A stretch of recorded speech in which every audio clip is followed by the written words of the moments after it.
Hello, folks, and welcome to episode 9 of the Culture Books podcast, season 1, Consider Phlebas, a podcast in which we talk about the works of Ian M. Banks. My name is John, and I'm joined in the pod by... Sheridan. And Sheridan, what's the name of this chapter? Schar's World.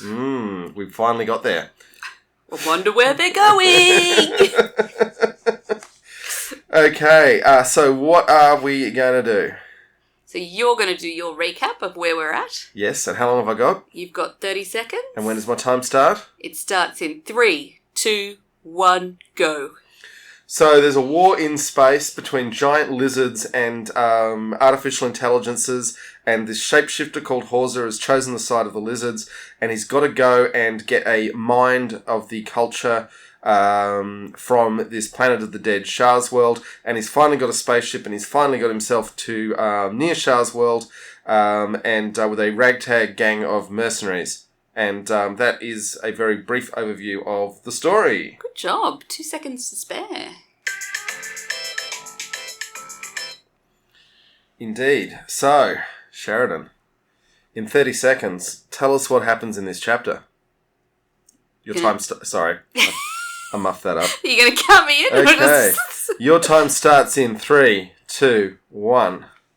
Everyone's on the way in the cat to Schar's World. Yelson and Horza bang again. Horza turns himself back into sort of someone like him, but 3 people. They get onto Schar's World, and there's a creepy little mind robot thing that says that there's death here, and then he gets onto Schar's World, and he goes down, and his ex-girlfriend's dead, along with a number of people in it, like a really creepy, stuff written on the walls, like a horror movie thing, and clearly the Endurans have been there and killed everyone. Perfect. Was that good? Yeah, you've done some preparation. It was a short chapter, though. It was a short chapter. Hence, we're vaguely on schedule with this recording. I would say the mind robot thing. Yes. That was Mr. Adequate, the Draz on. Yeah, so, we can get to this, because I was sort of a little bit, I've forgotten what he was. Is that the mind? Is that just a... That's the godlike beings maintaining the planet of the dead. So they're not the mind? No. Yeah, okay. We might have to revisit that. I vagued out on what that was. Okay, that's, Okay, I'm not sure what book you've read, but, okay, let's... Well, I just forgot, there's a lot of characters. Now, it opens, this chapter with, 2 new ships. Yes. Very exciting. So the killer class rapid offense units, Trade Surplus and Revisionist. Now, I like the idea that these 2 killers, one of them's named himself Trade Surplus, or themself Trade Surplus. The ships name themselves? Yeah. Ooh, really? Did I know that? We might have discussed it. It's certainly going to be very significant later. But as a reader of the book, would I have known it? Maybe not. Because I don't always remember everything you tell me. Anyway, so one of them's, as a killer, is they themselves Trade Surplus, suggesting that trade surpluses are killers. And then the other one, Revisionist, is a very different sort of killer. So that's probably, these are the first 2 really memorable ship names. Also, the culture, up until now, it's just been general service vehicles and general contact units. And now we're seeing, for the very first time, rapid offense units. Yeah, they were kind of pretty passive in the past. Yes, these are the first culture warships we've seen. Even the one that destroyed Schar's World was a GSV doing duty as a military vehicle. Although calling itself eschatologist definitely tickets on itself. Okay, and there's a nice line here saying their engines were each a focus of energy almost beyond imagining, packing sufficient power within their 200 metres to equal perhaps 1% of the energy produced by a small sun. So these are just colossal engines of destruction. And what are they doing, Sheridan? They're dumping a bunch of, warheads and stuff. Mm-hmm. Why? I don't know. Okay, so this... I feel like that might be because there's a war on Schar's World. Maybe the Endurans were there, but you find that out later. No. Okay, so what's happening here is... This is Fal's plan. Okay, remember they set Fal thinking about how she's going to influence events on the other side of the galaxy. So she knows that Horza is heading towards Schar's world. She knows she can't intercept him. But what they're doing is faking a battle in space and then faking communications as if it's from the Adirans, trying to get Horza to move to meet them, because Horza is supposed to be getting special equipment for capturing this mind, and she's pretending, setting up this pretend battle and these pretend communications to try and misdirect Horza. Right. Is that really obvious from the text? Yeah. Right. Okay. I mean, it's not immediately obvious from the text in that it's saying even the ships are arguing with each other as to why they've got this stupid mission that doesn't make any sense. I think maybe the military strategy stuff's lost on me. I'm more into, like, I don't know, the romance bit. And... okay, and the human, there's a great description of the humans on board these ships arguing amongst themselves. What the hell was that mission about? Why did we just race into enemy space and let off a bunch of bombs in the middle of nowhere, and then race away? In fairness to you, it doesn't make sense to any of the protagonists either. But it's because they're executing Fal's master plan. Right, okay. Yeah, I just sort of, when I read it, I was like, I feel like I'm going to find out more about this later. Yeah. Yes, and there's this line of the people on board. They had been asked to risk their lives on some damn fool panic mission which seemed designed to convince nobody in particular that there had been a space battle in the middle of nowhere when there hadn't. And they had done it. And then the closing line on that, the two ships raced across the Gulf arguing on board. Heated discussions were taking place between members of their crews. And then you've got clear air turbulence poking along. It took 21 days for the clear air turbulence to make the journey from Phlebas to Schar's world. It's a long time. Yeah, well, it's interstellar space, and clear air turbulence is not... It ain't no culture rapid offense unit. Yeah, I mean, there is a line here as well about just how special these things are, saying, the two ROUs were precious. The culture had not yet built many, and everything possible had to be done to make sure the craft got back safely. Or if the worst came to the worst, were destroyed utterly. So, top secret tech. And then we've got, the description of Horza trying to shapeshift. So he's trying to be a bit like Craiglin, and a bit like Horza, and a bit like who Horza had been when he knew Kira Chell. We finally got her name, his former lover on Schar's world. So, who is Horza? He's a shapeshifter. Yeah, but he doesn't seem to have a natural state of being. Well, yeah, it certainly goes with that. And then your question from last episode gets answered here, where they talk about Belvader's still alive. Perhaps she wouldn't still be alive if Horza hadn't wanted Yalson's regard. He knew that, and it was a bitter thought, making him feel cheap and cruel. I was right. Yeah, you were. So he's keeping Belvader alive to keep Yalson happy. I felt like he was also keeping her alive, though, just for to keep the whole crew happy. To be like, he's not just some rogue random killer. Yeah. And, then we get these descriptions of, Horza getting these communications from these rapid offense units are put into the ether. So, vessel clear air turbulent, meet the units of the 93rd Fleet, and some coordinates. And Horza's like, that seems odd. If there should be some, more communications protocols, code words. None of it's there because, of course, the culture doesn't know what his code words are. It was a Hail Mary. It didn't quite work on him. But it also did but the suspicion they created has made it impossible for the Adirans to get in touch with Horza either. Why? So because he's now had what he thinks is a fake message. But he knows that it doesn't have any of the Adiran codes in it, so... Yeah, but because he's now suspicious for fake messages, he's much more likely to be suspicious of a real message. But if one came in with all the codes, wouldn't he be like, that's probably a sweet one? Yeah, but it doesn't sound like he's been properly set up for it.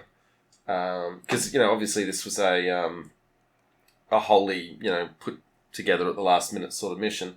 And then they get more and more messages coming through. And it says, this time 2 messages. One telling the clear air turbulence to ignore the first message, the other giving a new rendezvous point. Both seemed genuine and both had the word Zoralundra in them. So, in fact, the whole set of this could actually have been, we don't know at this stage which of these is Phal messing with him more and more, and which of them are actually Zoralundra trying to say, Horza, over here. Yeah, true. And this is important because this is the only reason the culture keeping meatbags like Phal around, other than just liking to keep humans as pets, is because they're useful for manipulating the other humans. Mm. Isn't that a nice thought? Okay, so then we get the moment where they come up to the quiet barrier where... Just walk us through what you thought was happening here. I thought they were arriving at the planet. Yeah, but there's this barrier in space, which is how the Drazon keep... Like a shield or like a... Yeah. Like a shield, yes. Just like a shield. I felt like you were asking me a trick question. Well, we did get a sense that you had a very incorrect view of this interaction. Because you think he's talking to the mind. Well, no, actually, it was just I just briefly forgot in a minute when I came back and remembered about look, I just, it was a brief moment where I forgot. Because I think the first, I read it and I thought that's who it was, and then, anyway, don't worry. Okay, so then Horza has a combination with the Drazon, and we do have the nice use of all block caps to denote a very shouty, otherly thing. Right? I will see again, I'm on the audiobook. So... This is your excuse for not understanding the text. I'm just going to explain to you how it was presented in the audiobook. I see. Which was it didn't sound shouty. It sounded very robotic. Yes. There is death here. Yeah, that's what they're doing with the block caps. But that wasn't shouty. Well, I'm just telling you, it's written in the book with block caps. It's not my fault if your audiobooks don't take a dodgy interpretation of the text.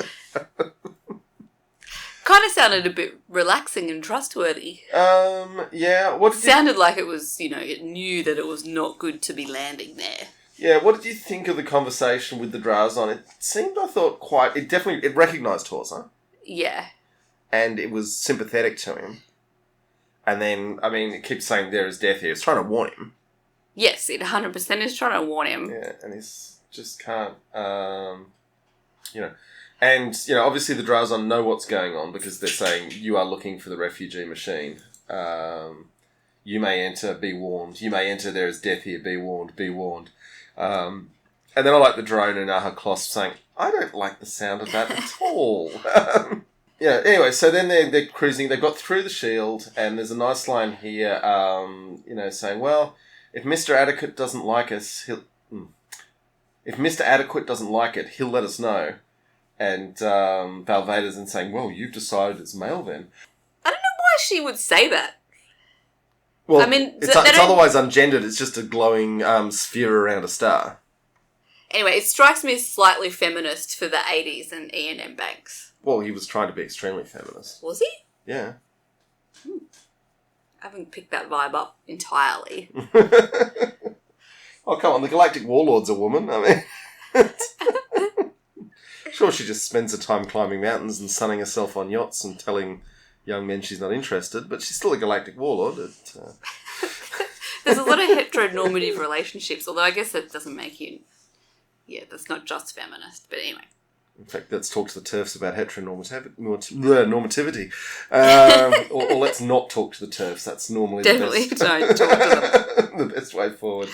So, look, have we got any TERF listeners? We appreciate you as a listener. Okay, and then it's got quite a weird flashback to Horza's youth.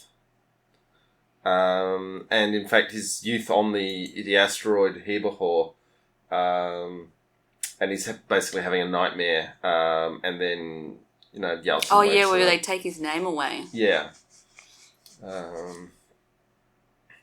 Which is kind of interesting, because, what else does Horza really have except his name? Because he doesn't really seem to have an actual appearance. Ooh. That's very profound. Hang on to that thought when we get to the ending. Okay. Okay. And then the description of Yalson sort of rocking him through his nightmare, which is all getting into, sweetness and light, which I think is an interesting setup because he's thinking more and more about his ex-girlfriend while he's cruising through space with Yalson. Yes. Yeah. Maybe Ian M. Banks was ahead of his time. There's like a lot of polyamory going on here. Although, admittedly, not with Yalson's consent. I think, we're allowed to have exes, Sheridan. No, but he kind of seems to be... because he changes himself to look a bit like the Horza that Kira Kell knew. Mm-hmm. That he, is trying to make her... Like, I don't know. It sounds like so he might be trying to mac onto her. You've listened to the audiobook and they pronounce it Kira Kell. I think so. See, I was thinking it was Akira Shell, but okay. I might be misremembering, but I think that's right. Okay.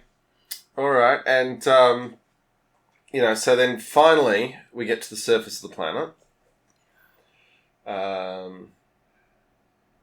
It does not sound like a very nice planet to live on. No, it's a dead planet. And it's had an ice age for 7,000 years. Yeah. Yeah. Humans totally destroyed the biosphere. Fighting each other. That's right. And you always remind me of all the things I forget. Yeah. And then we get this flashback to him and Kira Shell on Schar's world. And I liked the idea of the little ice insect that when he picked it up in his hand, it melted and he killed it. Well, I was kind of wondering if there was some connection between the insect that was the bug, like the listening device. Oh, yeah.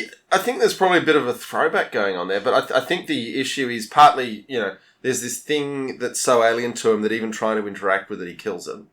And it's like the only living thing anyone's seen on Charles' world in forever, and he's just killed it accidentally.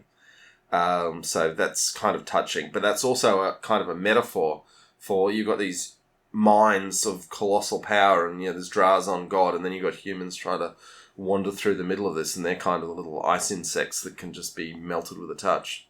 That was my read on that.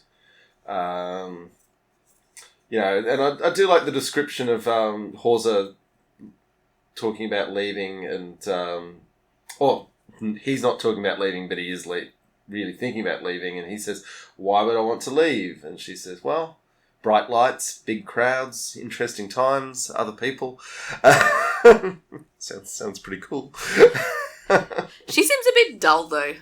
Well, then she's meant to be really dull. Yeah. I mean, she's a shapeshifter who doesn't want to shapeshift. Yeah. Yeah. We've spoken about that. And then just the final line of that where, he looked uncomprehending at her stricken expression while the snow creature died from the warmth of his hand. And that brings us to finally Clear Turbulence gets to the surface, and we get the sense of this utterly bleak place. I mean, I like that he makes the decision to basically leave the crew on and disables all the whatever to stop them going, so that if he doesn't come back, they can leave. Yeah. No, he's been quite thoughtful. Yeah. Well, he obviously doesn't want to have a fight with them. Interestingly, also leaving Belvader on there, though. Like, what's that about? I think he trusts Yalson to keep an eye on Belvader.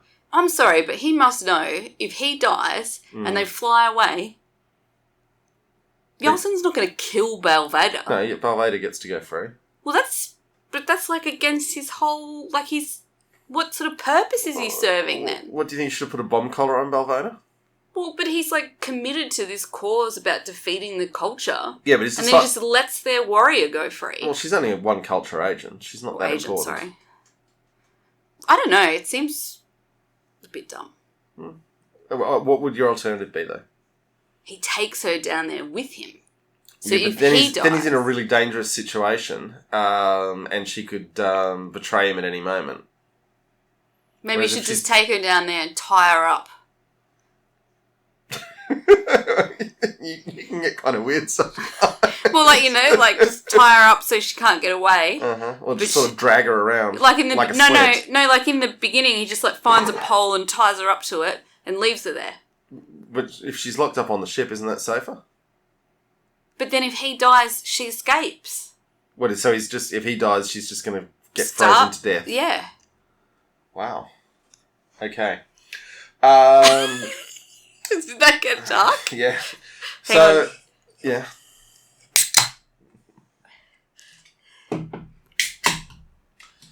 So, finally we get to inside the base. And I've got to say, a lot of this seemed a lot easier. You're expecting it all to be quite hard. And then it's just Drazan lets us in, get to the planet, walk into the base. This has all gone quite smoothly compared to everything else in this story. Yeah, that's true. But then, I mean, why don't you describe for us what happens next? Well, he walks around the base and then he finds 4 dead bodies. Yep. And one of them has its head chopped off with a laser. Mm-hmm. Another one has its stomach, guts torn out or, lasered. Mm-hmm. And then there's Kirikel. I've forgotten who the 4th one is. It's just someone else. Yep. And she seems to have just woken up from her sleep and been murdered or killed. Yeah. And then he goes a little bit further in and it's the stuff of nightmares. Yeah. Although, is it for him? I don't know, because he knows the Adirans, but it seems like the Adirans had a little party in there and, put all their symbols on the walls and... Well, there was obviously some sort of big fight because there's a dead Medjol in the complex. Oh, I forgot about the Medjol, yeah. Yeah. And, I mean, I find it interesting that the Adirans are burning their religious symbols onto the walls, which is the sort of thing troops do when they've been through pretty significant trauma. Or maybe just douchebags? Yeah, there's that as well. But it seems particularly dumb given that this complex is meant to be, the Drazon's memorial to the departed civilization, to be desecrating that. So where are all the other where are all the other people or changes? Well, it was a small group there. So there was only 4 of them? Well, I think 6 in total maybe we're at, with counting the bodies. But yeah, that's roughly in keeping with the number of people Horza had been talking about earlier in the book. Oh, yeah, but even though he's talking, I was expecting 50 people. No, just a handful. And they're all dead now, along with the Medjol. So I find it a bit, there's a reference in there that all the changes are dead. Yes. But how can that be true? How can Horza know that's true? He escaped as a changer. How does he know there's not other changes out there? No, all the changes here. I thought he meant in all of the world. No. Oh, okay. When I said all the changes are dead, I was like, oh my god, they're all gone. He's the last one. He's the last one on Schar's world. Right, I thought everywhere. Wow. Okay. No, as far as we're aware, Hebehor, the asteroid, is still fine. Okay. But, who can say? And that's pretty much the end of the chapter. And then I just really love the poignancy of... I'll read it out here, the end of the chapter. He sat down at the side of the tunnel entrance in the snow, his back to the rock. They saw him from the cat, and Yalson said, "Horza, are you all right?" "No," he said, turning the laser rifle off. "No, I'm not." "What's wrong?" Yalson said quickly. Horza took the suit helmet off, putting it down on the snow beside him. The cold air sucked heat from his face, and he had to breathe hard in the thin atmosphere. "There is death here," he said to the cloudless sky. And I don't know, I just really felt that I was there. Are you feeling like things are going to get grim? Because it feels a bit foreboding. Yes, Sheridan, it's foreboding.